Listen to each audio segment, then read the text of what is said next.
নমস্কাৰ, মই ৰঞ্জন চৌধুৰী। আপোনাৰ কি বুলি ক'ম, ভিক্টৰ দাসে হওক বা কি বুলি কয় এইটো আমাৰ গৌৰৱ গগৈতো নহয়, গৌৰৱ গগৈতো এতিয়ালৈকে জেলত সোমাব পৰা নাই। পাকিস্তান লিংকটো প্ৰমাণ হোৱা নাই। অখিল গগৈ, কা আন্দোলনৰ অন্যতম নেতা অমৰ খালিক। তাৰমানে ৰাষ্ট্ৰই ঠিক কৰে কেতিয়া কাক এৰেষ্ট কৰিব, কেতিয়া কাক এৰিব। এইটো গোটেই খেলটো ৰাষ্ট্ৰই খেলি আছে। কিন্তু আপোনালোকে চাব, অমৰ খালিক কিন্তু এতিয়ালৈকে তাৰ হিয়াৰিঙে হোৱা নাই। 5 বছৰৰ ওপৰত হৈ গ'ল। অখিল গগৈক এটা নিৰ্দিষ্ট সময়তে এৰেষ্ট কৰা হৈছে, যাতে তাৰ ফেভাৰে এটা জনমত সৃষ্টি হয়, যাতে সি শিৱসাগৰৰ পৰা জিকিব পাৰে। চব ৰাষ্ট্ৰই কৰি আছে। আমি ভাবিছোঁ যে আমাৰ প্ৰতিবাদৰ কাৰণে নহয়, ৰাষ্ট্ৰৰ ইচ্ছা। সোমালে ওলালে আৰামত 2021 শিৱসাগৰবাসী ৰাইজক বুৰ্বক বনাই, ইভেন অসমৰ বুদ্ধিজীৱীকো বুৰ্বক বনাই জিকি গ'ল। এতিয়া চাগে অসমৰ বুদ্ধিজীৱীবিলাকৰ অলপ বুদ্ধিটো হৈছে নেকি, তেতিয়া নাছিলে। এতিয়া লাহে লাহে ধৰিব পৰা হৈছে। ভিক্টৰ দাস একেই কথা। এতিয়া ভিক্টৰ দাসক কেলে এৰিছে জানেনে? এৰাৰ কথাটোৱে হ'ল এনেকুৱা, কাৰণ এই জুবিনৰ এটা সমস্যা আছেই মূৰত। গৌৰৱৰ পাকিস্তান লিংক এতিয়ালৈকে প্ৰতিষ্ঠিত কৰিব পৰা নাই। তাৰপিছত আহি গ'ল আপোনাৰ কিবা কাৰণত ভিক্টৰ দাস যদি জেলত মৰি থাকে, তেতিয়াতো আৰু চৰকাৰৰ অৱস্থা বেয়া হৈ যাব ন। যাক আমি ৰাষ্ট্ৰ বুলি কৈছোঁ, ৰাষ্ট্ৰৰ ইচ্ছা। গতিকে মামাই, আপুনিতো জানে, মামাৰ এতিয়া এইটো আৰু open secret. Akhil Gogoi B team নহয়, এতিয়া এ টিম হিচাপে কাম কৰি আছে। তাক এৰিলে, এৰাৰ পিছত কৈ দিলে যে তই অলপ চাবি তাক, ঠিক আছে, পিছত মৰি থাকিলেতো আৰু ঝামেলা হ'ব। খেলটো সেইটোৱে। তেতিয়া কি হ'ল যে মই যিমানটো জানো যে শিৱসাগৰৰ মানুহৰ এটা চইচ আছে, তাৰ এটা সাংস্কৃতিক ঐতিহ্য আছে। মই জানো, মোৰ যিমানটো অধ্যয়ন আছে। কিন্তু অখিল গগৈ যি কাৰবাৰ কৰিলে, এয়া কি শিৱসাগৰৰ একজন জনপ্ৰতিনিধি দেশ স্বাধীন হোৱাৰ পিছত তেনেকুৱা পাইছে নেকি আপোনালোকে?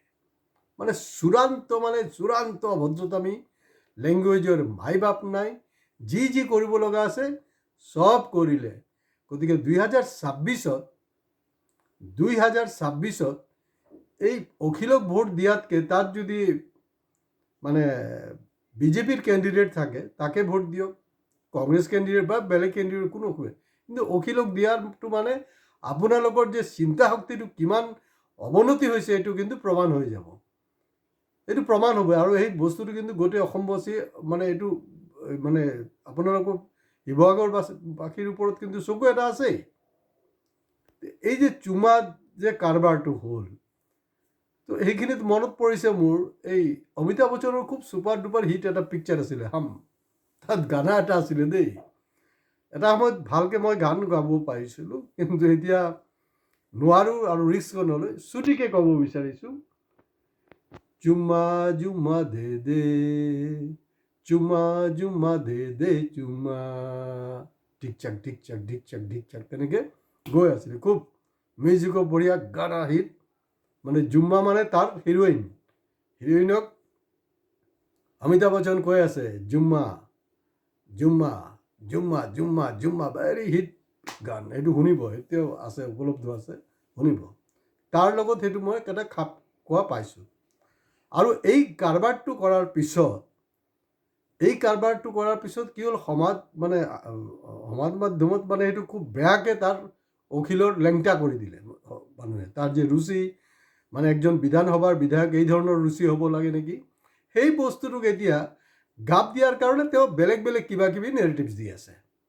তেওঁ কৈছে, নাই তাক মই বাৰে প্ৰতি, আপোনালোকে চাব, মই লাইভত কি হৈ আছিলে, তো কিবা কিবি কৈ আছে, আল বাল বুলিহে ক'ব লাগিব। আৰু ভাষাটোতো তেনেকুৱাই। তাৰপিছতো দেখোন আপোনালোকে চাই আছে, মই ঘণ্টা আল বাল বুলি ক'লে কি হ'ব? জুবিনেও কৈছিলে তো, বাল বুলি কেলা বুলি কৈছিলে। মই সেনেকৈ ক'ব লাগিব, আপোনালোকে এইটোৱে বুজি পায়, বেলেগ শব্দ বুজি নাপায়।